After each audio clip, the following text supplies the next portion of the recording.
Okay, so where I'm at with the shock tower replacement as of today is I've got the shock towers temp fitted into the car, just held on with vice grips. I've got my laser level there bisecting the car, so I've got it marked, you know, front to rear on the car where the center line is, and then I turned on the 90-degree setting to get it to come up the sides, and I've got these pieces that I had made that just hang and have a notch in the middle to define where the center line of this piece is. So if you come kind of in line with this, you've got the beam coming up on the part. It's, you know, it's hanging on the bolt here, so not perfect at the second, but it's hitting the points roughly, and then it's hitting this piece here, this horizontal piece, which has a defined distance from that hole to where this hole should be. So that distance is not provided in the manual. The owner's manual just gives you, or the maintenance manual, whatever, tells you a diagonal distance from that hole over to this forward upper control bolt hole. So, and the problem with that is that guy is, you know, obviously it's considerably higher than that one, and the distance is supposed to be a flat distance. So if you take it in a plane, you drop it down to that, you know, the datum plane, then that's what the dimension would be. And the challenge with that is, how do you measure that? You have to come across, you know, perfectly, you know, across straight, but then have it hanging down. So I basically cheated a little bit there and just did some trig. And so I found the distance from that hole to where that center line should be just by doing, you know, a squared plus b squared equals c squared. Because each is different, because this one goes to that hole and this one goes to a hole over there that's not across from that one. So the distances are different. So like the driver's side, I believe, is, I want to say 11 and 630 or something like that, the distance from that hole to where the vertical line would be coming out of that forward upper control arm. And then the other one, I think, is like 13 and 690 or something like that. So anyway, I've got the pieces made and everything. I got it all hung, and it seems like it lines up pretty well right now. I think the driver's side one, I may be off by a 16th or so, but you know, I'll survive. Probably align that out of it.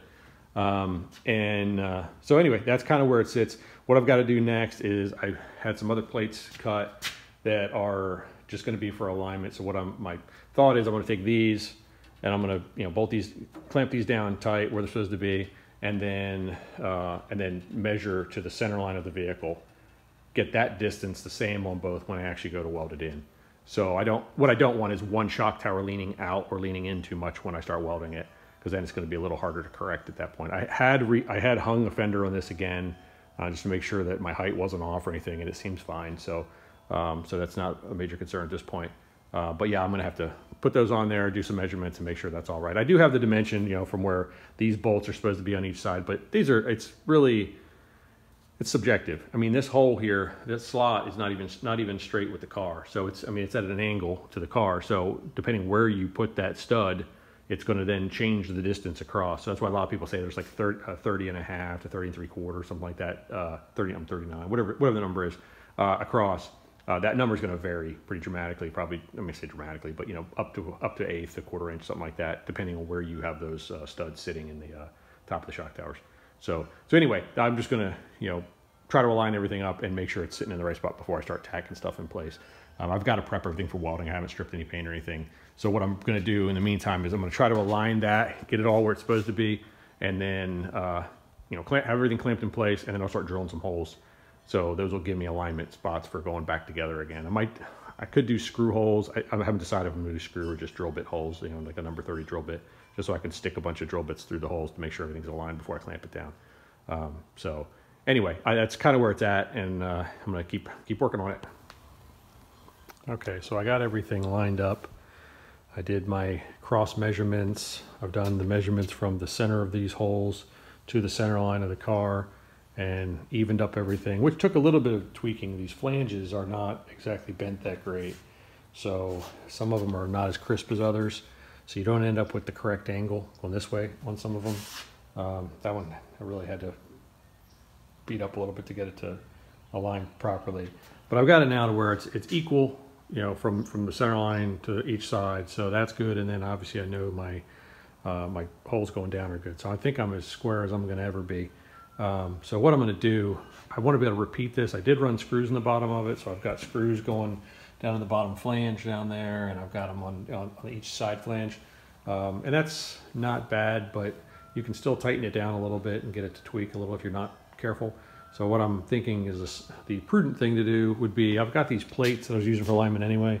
I'm just going to sand some stuff off there and cut these pieces of tubing and actually weld them to both sides, so I can have a bar going across here that defines my my width and the angle of the that they mount.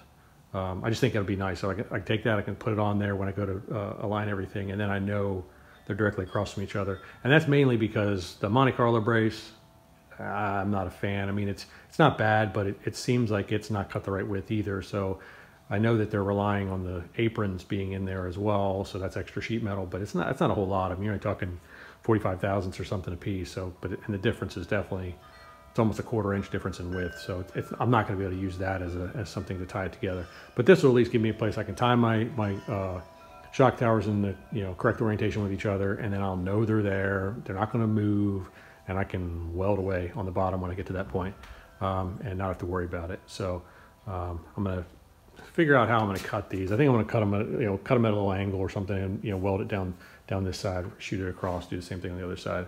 We got to mark it out, figure out how I'm going to do it, but I think it'll probably work pretty well for doing that, and it'll be sturdy enough that I can guarantee the shock towers don't lean out or in, and they should stay put.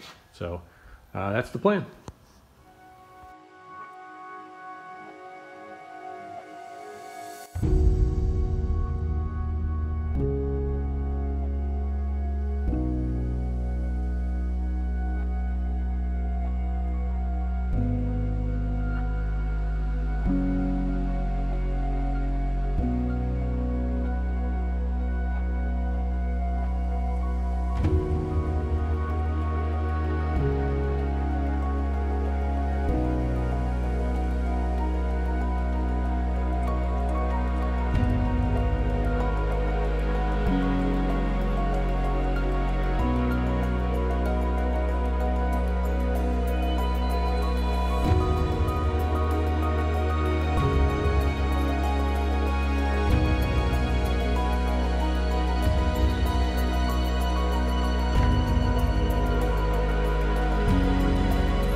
All right, so I got the frame built, the little, I guess, alignment or stabilization brace, whatever you want to call it.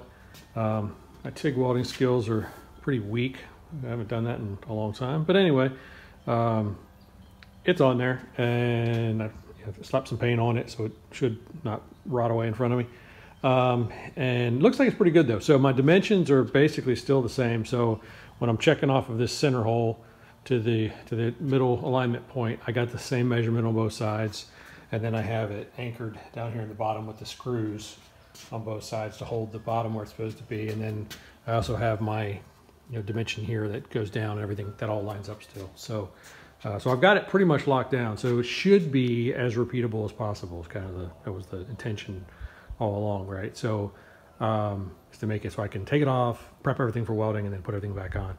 So it looks pretty good. I like where it's sitting. One thing I have discovered is that these braces, or these lower pieces here, they pretty much suck. I mean, they're aftermarket Dynacorn with the rest of the stuff, but they just don't line up real well. I think the pieces are bent a little funny. This one I've massaged quite a bit to get it to try to line these holes back up top. What it looks like, when they stamp these or whatever, when they assemble them, they don't make sure these are straight down here. So you'll have one of these brackets, if I can get it here without falling off. These brackets will be bent up. So they'll be tilted up, which will keep it from seating all the way. So you'll have a big gap. So you have to manipulate these back down. I mean, mine are a little too far now, but I can pinch them back up. But yeah, I'm just not real thrilled. The other one's actually worse.